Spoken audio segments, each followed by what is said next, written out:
Без них не было бы украинской революции. Для видеокамер западного мира они были героями. Американский дипломат пришел даже, чтобы предложить хлеб для них.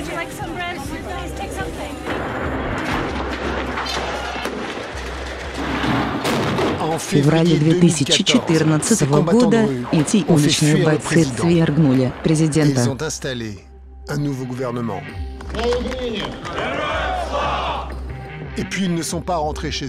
Хорошо вооруженные, они стали угрозой для правительства. А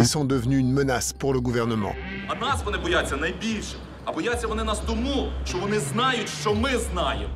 Их батальоны вышли на улицы и ввели свой собственный новый порядок. В Одессе они были ответственны за массовое убийство. Вот когда зверь почувствует кровь. Для меня лично заслужили такую смерть. И мне их не жалко ни одной секунды. Кто эти люди за масками? Проти продажної маргінальної демократії. Каковы их политические цели? На кого они работают? Кто поддерживал их? Познакомьтесь с ополченцами, которые похитили украинскую революцию.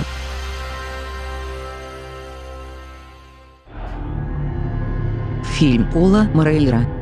Украина, маски, революции.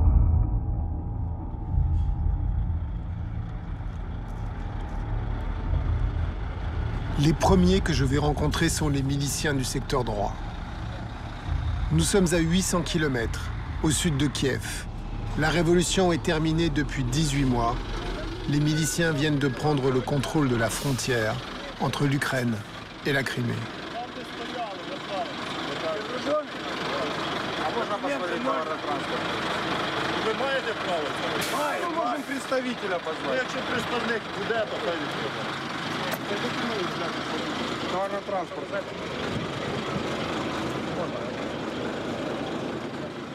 Plus aucun camion de ravitaillement ne peut passer. Des centaines de véhicules sont bloqués sur des dizaines de kilomètres. Le secteur droit s'est arrogé le droit d'affamer la Crimée. La Crimée est une péninsule au sud de l'Ukraine. Elle est peuplée majoritairement de Russes.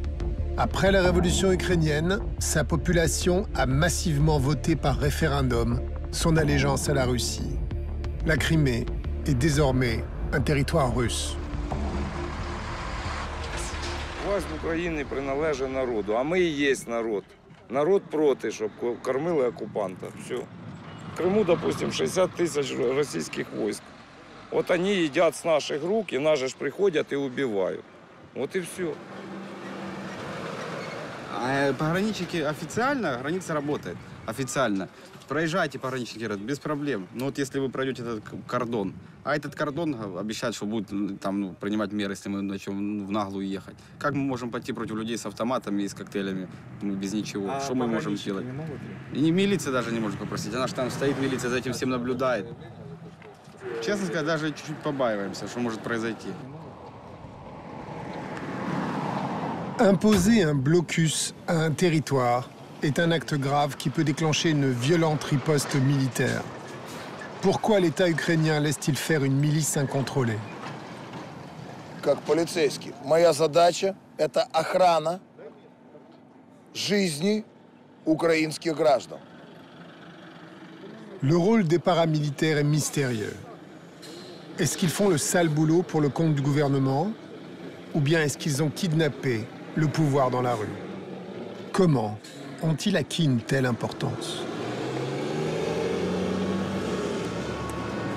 Kiev, 2015.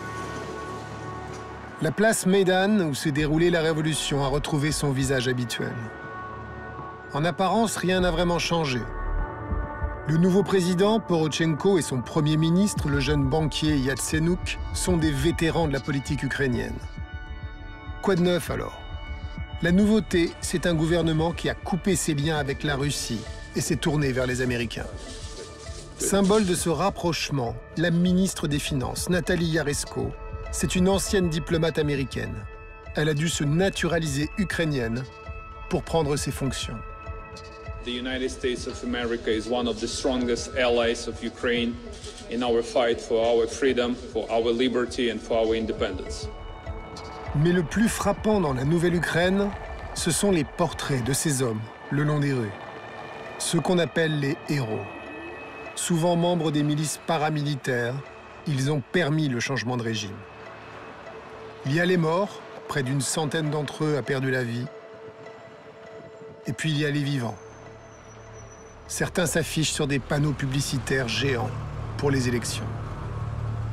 Les milices sont devenues une force médiatique et politique. Leur porte-parole le plus célèbre, Igor Moïssychuk, a longtemps travaillé.